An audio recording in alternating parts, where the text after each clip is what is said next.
Welcome to the Team Engagement Podcast, where leaders of teams share their insights.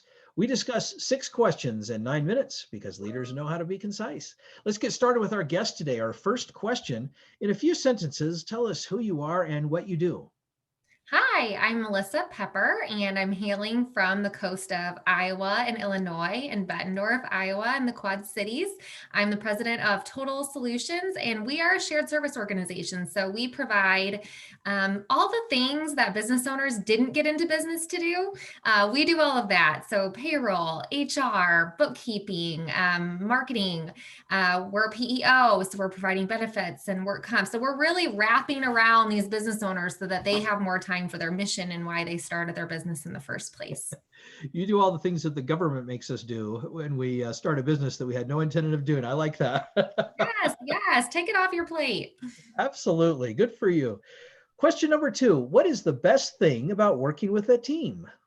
I would say, and it's what I miss the most during this pandemic, is the camaraderie of our team. We have a really strong culture. I think if you were to just call up any one of my teammates right now and just say, what's the best part about working in a team? I think they would all answer the same thing. Our team really enjoys working together and helping each other. And they've really shown that through this year, that they're really committed to one another and to getting the job done, no matter what it takes, how long it takes. So I think that's what I'm most grateful for on our team. Wow, great examples of what you just talked about, camaraderie and working together, even during a difficult little season of life here in business. So great examples. Question number 3, I hear from other leaders of teams that it can be a challenge to get team members engaged. What are your thoughts? Well, it can. It definitely can. I agree. Can we just stop there? I just agree with you. So it is really difficult. I think some of the things that we've done well over the course of this year is we use the Teams app. It's like Slack or whatever else you might want to use, but we have kind of like a question of the week, or, it could be silly. It could be who had a good recipe this week. It can be, what station or, should we all be listening to on Spotify or something. So it can be more personal and fun in nature, or just simply encouragement, sharing news right on the spot. I think that the key to the game of engagement, especially right now, is continuous communication, fixing problems right when they occur, being clear. I love Brene Brown. Clear is kind, unclear is unkind. So how can we use Teams, because we're not all together, to still be quickly disseminating information so that the team doesn't feel disconnected and like, what's going on? Are we going to lose our jobs? Is the company going to be okay? Those kind of things start to percolate when we're all by ourselves in our homes. And so using Teams to really communicate quickly and to have some fun, I think keeps everybody engaged. I like how you integrate some fun things along with the work related things, because that really does help keeps it a little bit light, helps keep people engaged. I like that perspective. That's a great idea. Thanks. Question number 4, what other piece of advice do you have for leaders of teams? Well, gosh, I think being curious is what I was thinking most recently, because I ask a lot more questions that I give answers throughout the day. I really want to position my team as the experts. They're the experts to our clients, and they're teaching me how the business should run. I'm not an accountant. You don't want me to tell you compliance on your payroll taxes.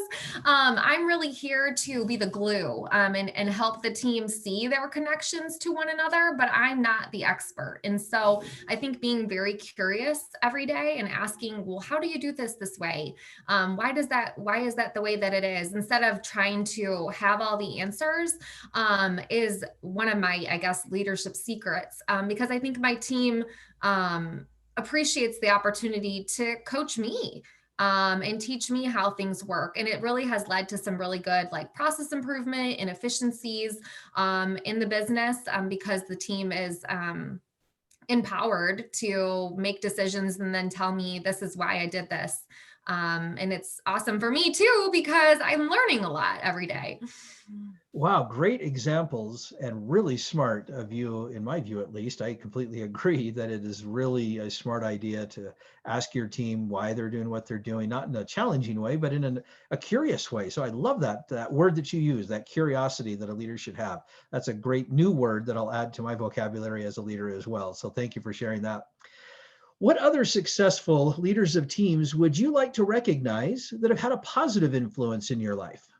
Oh, the list is long. I feel like I owe it to a lot of people in the Quad Cities and beyond who've really shaped me as a leader. But the one who comes to mind first is my boss from when I was at Mississippi Valley Regional Blood Center, Holly Yates. She's she's the real deal when it comes to being a leader. She's the queen of curiosity as far as asking questions, especially when I failed. Mm. Especially when I failed, Holly was so good at being like, let's talk about it in a way that didn't make me feel shame, but helped me get over it and move on and get better. She's the most empathetic person I know. And even to this day, she's not my boss anymore. She and I have just a special friendship, and she checks in on me. She's a really important mentor in my life, and she deserves all the praise. Wow, thank you so much for recognizing her. She sounds like a fantastic lady that's obviously a great leader as well. So thank you for recognizing her. Our last question, tell us about your first job. Well, my first job, if you don't count my dad making me put the checks in order at the kitchen table, was well, the first job I was paid to do outside of my house was I worked at the community center in the concession stand. There was a skate park, a mini putt, batting cages, and I was the concession stand worker, and I had to like give, soft serve ice cream and hot dogs and nachos, and I hated it. So Yeah. for you, your first job was more of an experiment of what you didn't want to do in life. Is that Yeah. accurate? This was not an inspiration for my current vocation. And that's okay, because I hear that from a lot of other guests as well, that sometimes that first job is a weeding out process, not so much of a confirmation of what you might be interested in. Yeah, So, definitely not for me. oh, that's great. Melissa, thank you so much for being on the podcast today. How can people find you? Well, you can start at our website, totalsolutionsus.com. That's a good way to reach out. Of course, LinkedIn. We're all hanging out on LinkedIn these days, right? So LinkedIn would be another good spot. And then, of course, just give me an email. I'm all about the email still. So that's mpepper@totalsolutionsus.com. Great, thank you. This is Sean Richards with the Team Engagement Podcast, where leaders of teams share their insights. For more ideas, go to teamengagementpodcast.com and download our engagement booster tip sheet. Again, teamengagementpodcast.com. Thanks so much for joining and listening and viewing with us today. Have a great day.